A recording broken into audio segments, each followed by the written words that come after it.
So I've just cleaned all these parts and now they're looking pretty good.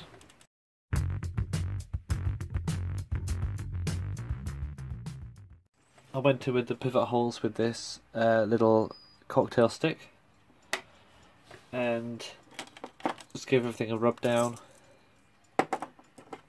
Everything is all clean now with the glass and the case with a quick rub down as well. But there is something I want to try with the case.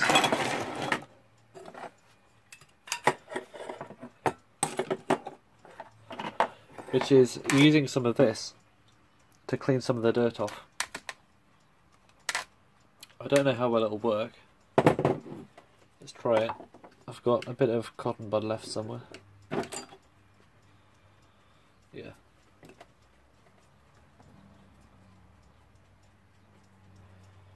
Let's get that cotton bud in there.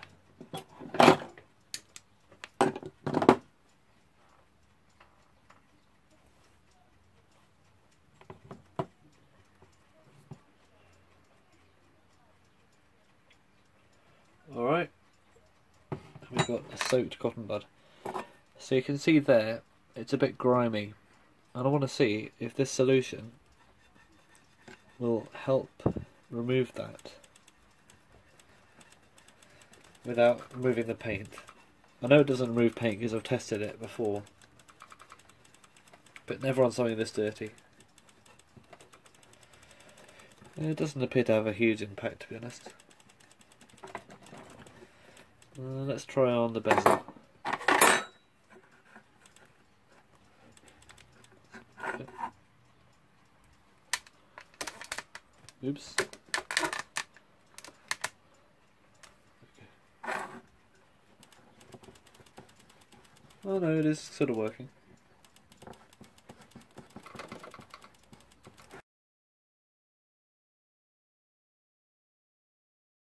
Okay, that looks like a bit of an improvement. It's not brown anymore. I'll just give the bezel a quick wipe down with a cloth.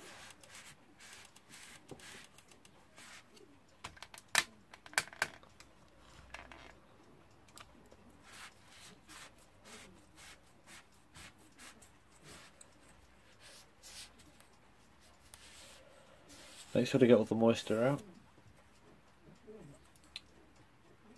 Okay.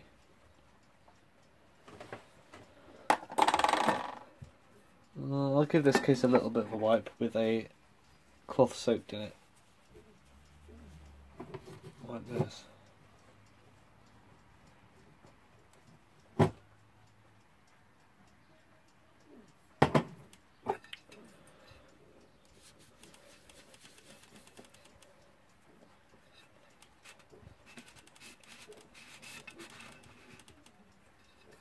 Oh, it is sort of working, you can see the difference there.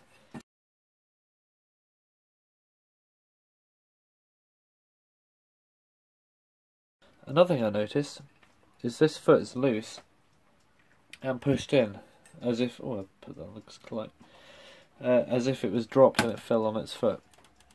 You can see it's slightly bent, and that means the clock sits at a weird angle. So, I think I might be able to sort that out a little bit.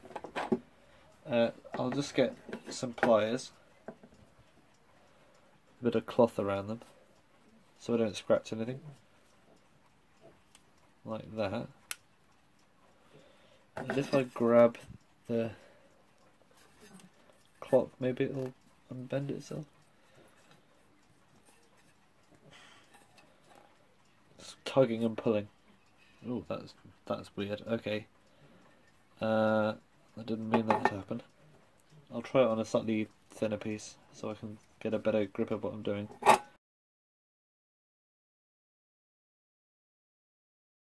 Well, that's probably the best I'm going to get it. It looks like we did sort it out a little bit though. Oh, I don't know, what do you think? Yeah, they look the same length now. Okay, I guess that was a repair, even if it was slightly weird. I'll just put a blob of... Is it worth putting super glue on there?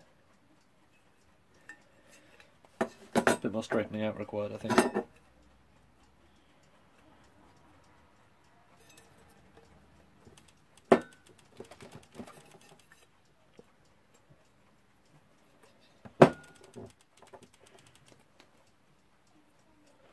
Well, that's better.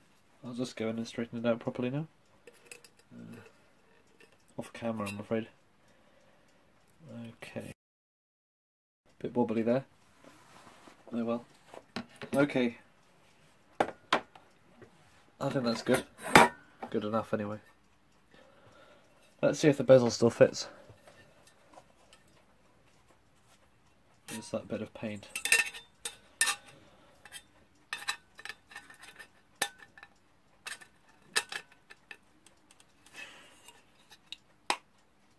Oh yeah, it fits fine.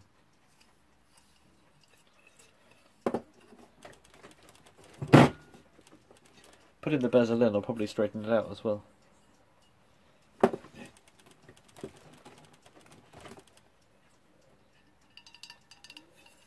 Okay. Alright, the next step is to reassemble the movement. So, get that bezel out.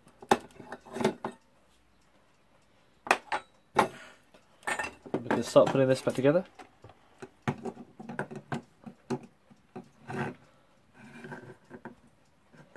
Start with the springs. So this one goes there, I think.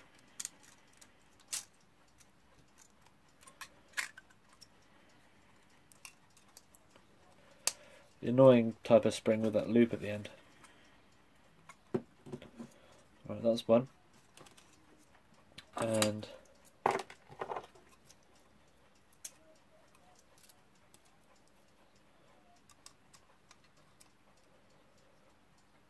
that's the other.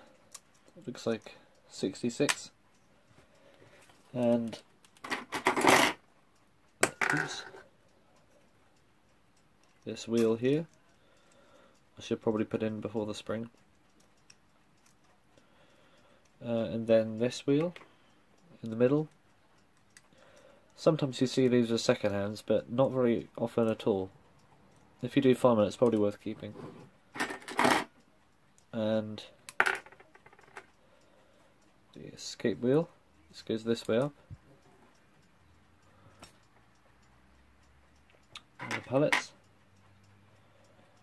which need a bit more of a clean. I've just noticed I forgot to clean the fork end of them.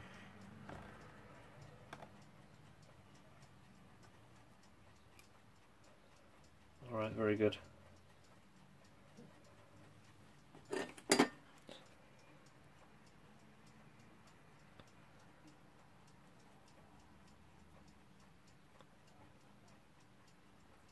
Just clean that gap in the middle. Alright, and put them in there.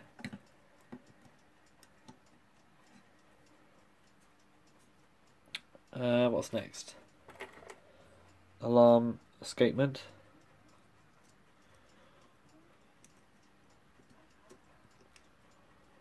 And the hammer. I've also cleaned the bell, by the way.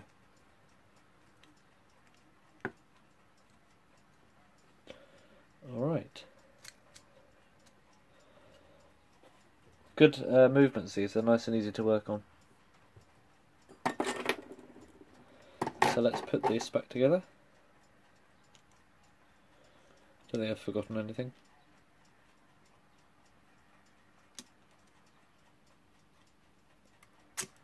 Oops, wasn't meant to happen.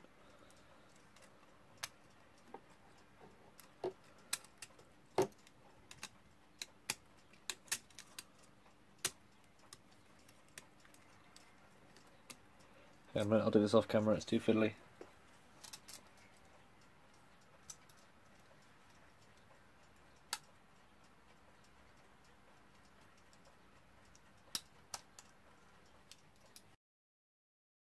Okay, let's put the plate back on. Oh, it's happened again. Alright, need to think of a way around this. They don't normally do that. Okay, I've got the plates on the first bit. It was quite fiddly to do. You just do them one at a time and don't put it on too far before you put the other ones in. So that's like that. Then we can start to push down and position the parts. So just getting a screwdriver, and I'm just going to look at where they need to go and push the pivots into the holes. Like that.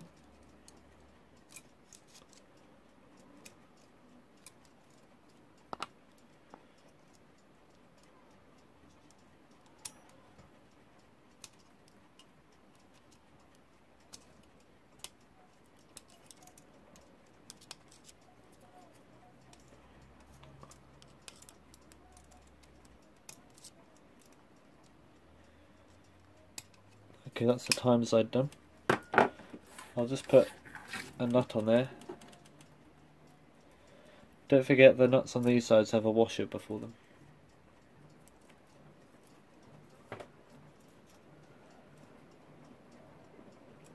Okay, and now for the alarm stuff.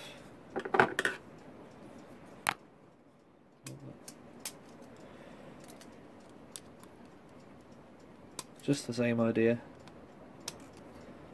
Alright. Washer on that side and the nut. The other side has the bell on it. The washers are there, I think, to give the right spacing, because as the bell is has some sort of thickness to it there, if you don't put washers on the other side, then it's going to sit sort of at an angle inside the case.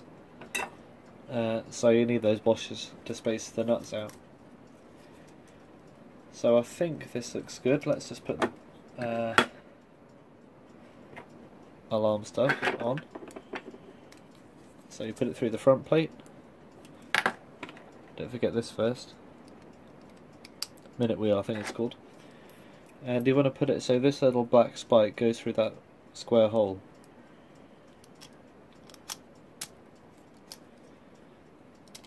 There we go. The earlier ones had a more conventional trip spring that was riveted somewhere down there and it went up.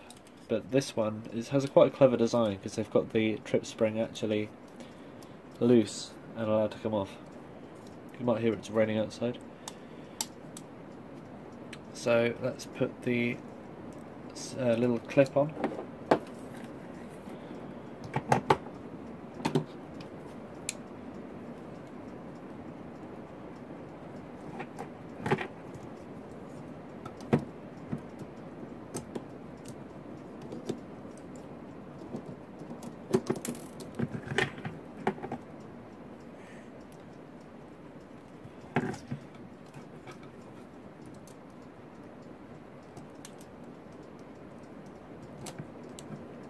Okay. Make sure you put the clip on the, when you're looking at this way up, the clip goes on the top notch. Top notch. Okay, like that.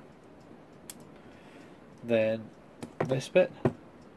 I recommend doing what we did but backwards, so put it on at a bit of an angle, like that, so you can push it down through those holes and slip it on easily. Like that, and then you can turn it around afterwards once it's in the right small hole. Just a bit easier. Like that.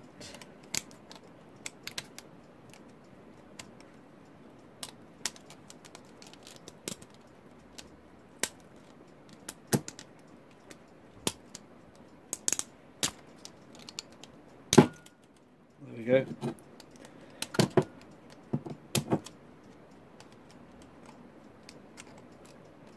Quite a fiddly little thing, this.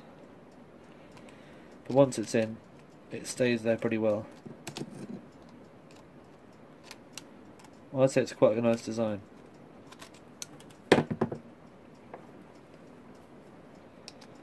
Some better pliers.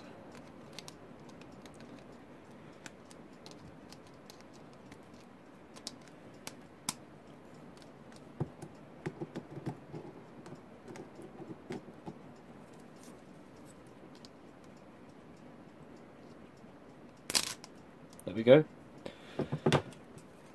Now that's in there, we can wind it up a bit.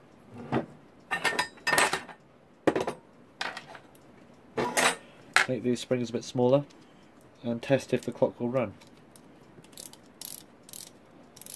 Or is likely to run anyway.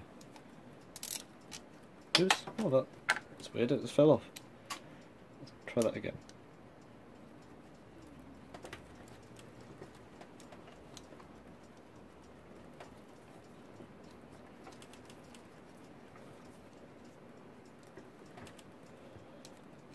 I'm not going to wind up all the way.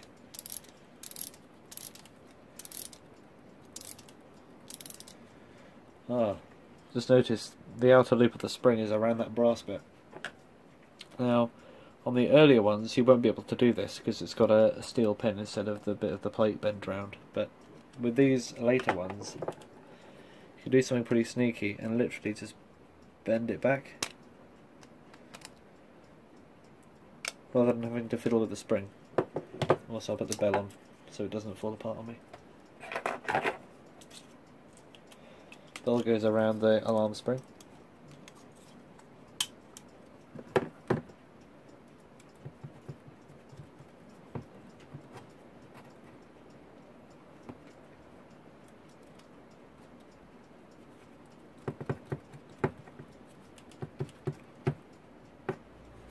Alright.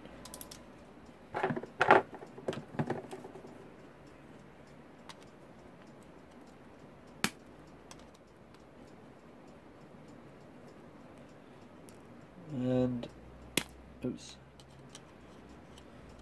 this little thing stops the spring expanding too much. There we go, you can see it all shifted now, so let's push that back to how it was. And that is probably how they might have done it at some point, bending stuff, because this is hardly a valuable clock. So as you can see, it's not actually running right now. Not only because the bounce wheel's in, but also because the alarm spring's expanded so much it's pushing everything out of the way. So let's just wind that other spring up.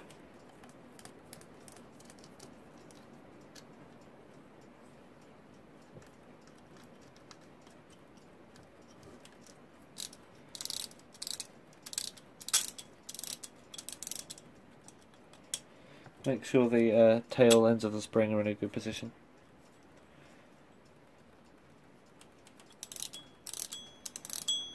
There we go. And now you'll see that by tapping the very corner of this thing, it moves the rest of the way by itself. Like that. That means the clock will probably run. Now I haven't put oil on it yet, so bear that in mind. Also, does the alarm work?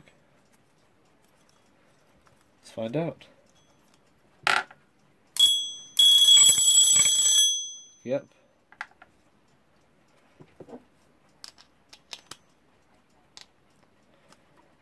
Alright. I'll end this part here.